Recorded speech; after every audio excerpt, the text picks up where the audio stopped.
A weird night at Oracle, where the Warriors got every break. Oakland, California, app. The ending was weird.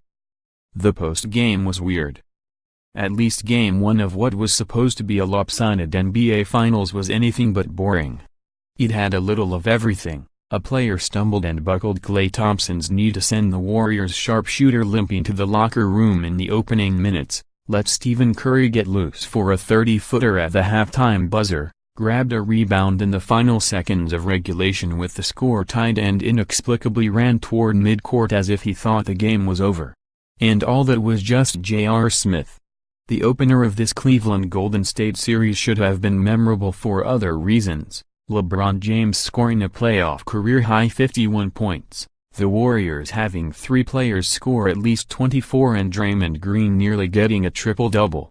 Instead, this game's legacy is an overturned charge call late in regulation, Smith's gaffes, contradictory explanations from Cleveland and hot tempers in the final seconds. Warriors coach Steve Kerr's assessment? Lucky.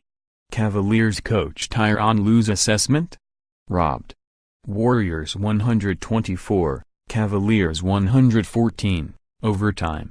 That's what the box score says and will forever say, and the defending champions are now one step closer to winning their 3rd title in 4 years. Golden State left Oracle Arena relieved. Cleveland left angered. Those emotions will likely remain in place all the way until Game 2 tips off on Sunday night. James wants the Cavs to put it behind them. "We've got to move on," James said. "This game is over and done with." Easier said than done, particularly with 2 full off days to now deal with, 2 full off days to replay everything over and over and over and over and over again. Let's be clear, the Warriors aren't here because of luck. They have a coach who has won 80% of his career games. They have 4 All-Stars in the same lineup. They have 2 NBA MVPs. But they got every break in Game 1. Every break. Start in the beginning, when Smith slipped and stumbled into Thompson's knee.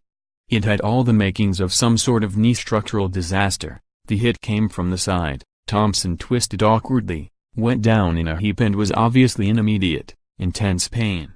Thompson limped away to the Warriors' locker room for evaluation. He was back in a few minutes. Big break number 1. "I'm happy it's just a muscle that got strained," Thompson said. Then came the final seconds of the first half, Cleveland having a foul to give. Smith would have been best served hugging Curry to make sure no shot got off. Instead, Smith went for a steal, he didn't get it, and Curry turned and coolly buried a 30-footer and sent the teams into intermission tied. Big break number 2. "The finals, man, anything is liable to happen," Curry said. From his perspective, good things. From Cleveland's perspective, bad things. Cleveland led by 2 in the final minute, poised to steal Game 1, when James stepped up and tried to take a charge against Kevin Durant. Referee Ken Mauer called an offensive foul, but it was overturned after replay review. "We had doubt as to whether or not James was in the restricted area," Mauer said. James was well outside the area, and the Cavs didn't buy the explanation. "I read that play just as well as I've read any play in my career, maybe in my life," James said.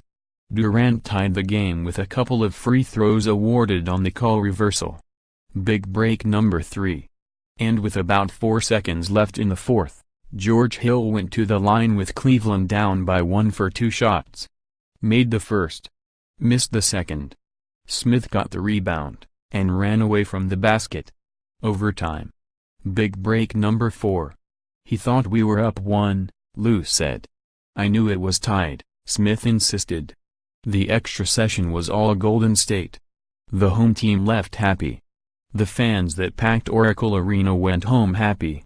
James went back to his hotel to deal with blurred vision, courtesy of what appeared to be an unintentional first-half eye poke by Green, and the Cavaliers were further angered by Sean Livingston following Golden State policy by taking a shot in the final seconds of a decided game instead of just getting charged with a shot clock turnover.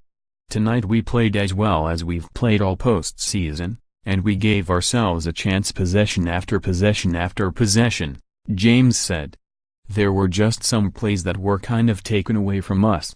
Simple as that.